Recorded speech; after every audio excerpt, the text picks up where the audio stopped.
Hi, ಇವತ್ತು ನಾನು ಅರಿವೆ ಸೊಪ್ಪನ್ನು ತಂದೆ. ನೋಡಿ, ತುಂಬಾ ಚೆನ್ನಾಗಿತ್ತು. ಹಾಗಾಗಿ ಒಂದು ಕಟ್ಟಿಟ್ಕೊಂಡು ಬಂದೆ.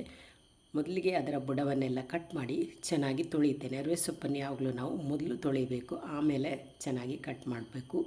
ತೊಳೆದಾದ್ಮೇಲೆ ನೋಡಿ, ನಾನು ಈ ಥರ ಸಪೂರವಾಗಿ ಕಟ್ ಮಾಡಿ ತೊಗೊಳ್ತಾ ಇದ್ದೇನೆ.